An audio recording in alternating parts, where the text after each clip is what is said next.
Do you understand the metaphoric phrase? Do you understand the metaphoric phrase? Do you understand the metaphoric phrase? Do you understand? Do you understand?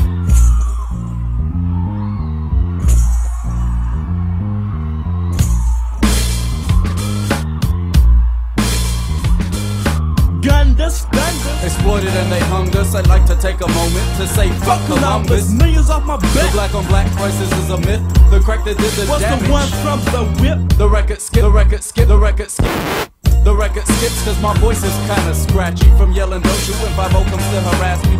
They never pass me, no one to go and tell, bro. Trying to kill the movement with the new co-and-teal, bro. Leaders they killed, if I said it, it was granted them. They only see my back because I'm 3 steps ahead of them. We're not falling in the slot, just slated. We realize that our power is nickel plated. Masses move as well as asses do. Class is through, our time is over past is due. And you still wanna The know origin of the flow, Oakland, California, now for 6-1 up. Yeah, the coup coming at you at 93. Yeah, and we out, y'all. Do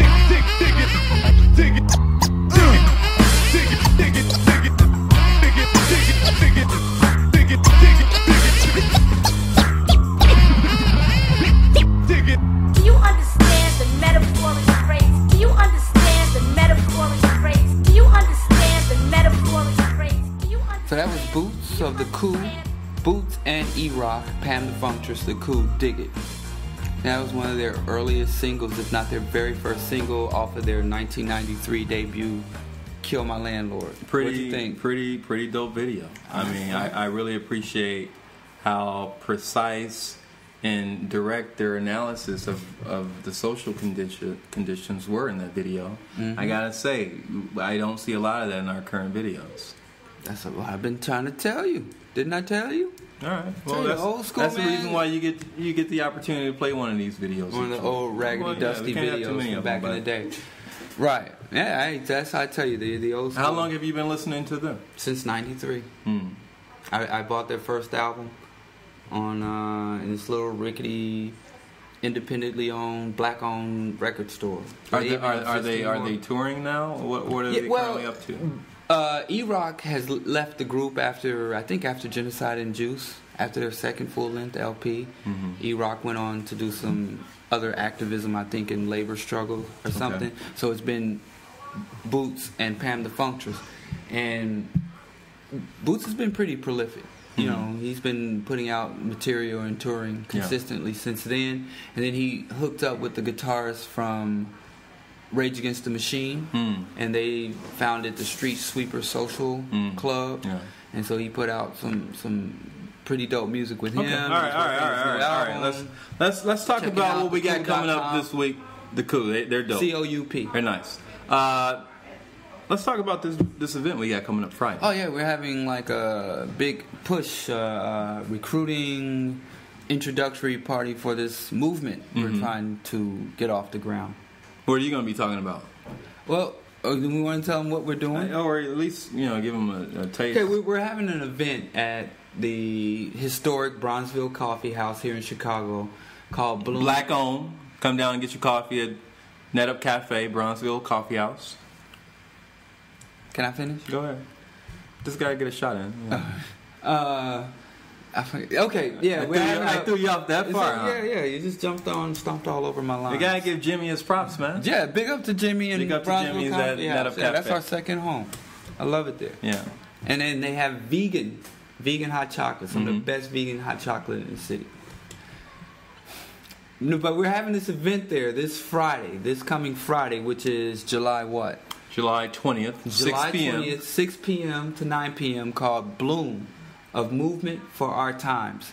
And I'm going to be talking about our mission and methodology, because Bloom is basically a conspiracy of global conquest. That's exactly what it is.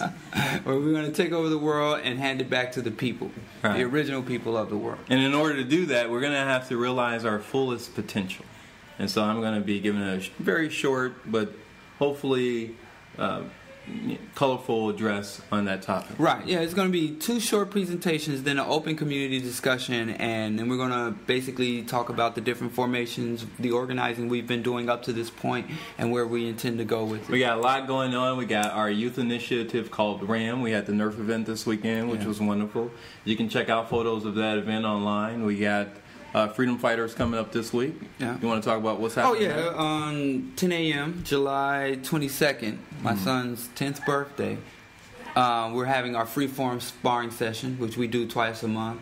You come out, we gear up, and we spar light to medium, full contact sparring, for fitness and cultivation of self-defense skills. We're getting brothers out, building up their defense skills, and sisters, and the children. We got wonderful photos of those activities on our Facebook page. We also have the artillery component with the slingshot. The slingshot shootout in paintball. Anyway, we got a lot going on. A lot going on. So you can definitely check us out on Facebook, and we will have our website up before our next broadcast. So that'll be flashing on the screen. All right, that's pushing it. All right. That's pushing it. Yeah. But we're doing some things, and we want to talk about what we're doing. Come down, join us on Friday, get your coffee from Jimmy, and let's talk. What else do we got? Anything else? No? I think that's it for the... Next week we got Wise Intelligent on this show. Right, yeah. We interviewed the legendary, living legend, Wise Intelligent of Poor Righteous Teachers. We had an interview, and we're going to be playing some of his old school videos and some of his contemporary stuff. You got stuff. A really dope contemporary one, Illuminati. Do we have any live footage? Or are you just going... I don't think we caught live footage of Wise. Oh, we did. I do. Okay. I have some footage, so we'll play some footage of his concert at the Shrine. Big ups to the Shrine. We've done some things there. And I guess that's it for this week. That's it for this week. We hope you learned a little something. And we're going to continue this dialogue. We're going to have a lot of talk. I'm new to the conscious community. Yeah, within a week or two, he'll have a kufi on and daishiki and have a fly whisk. Come on, I already got my Malcolm X frames, man. I think I got enough. Yeah, you're just at the cusp. Right. But we're going to continue this dialogue. We're going to end this week with Silent Night, staying busy. We got to stay busy, right? Yeah, let's get busy. That's what it is right now. Okay. Busy is my best friend. Some people asking me exactly what that meant. I tell them busy is my best friend. That's it. I didn't plan it though, it's just the way it went. I'm saying busy is my best friend. Some people asking me exactly what that meant. I'm saying busy is my best friend. That's all. I didn't plan plan it, though it's just the way it went. Spend my nights bent and my days on edge, anxious. Can't remember my last night in the bed, couch hopping.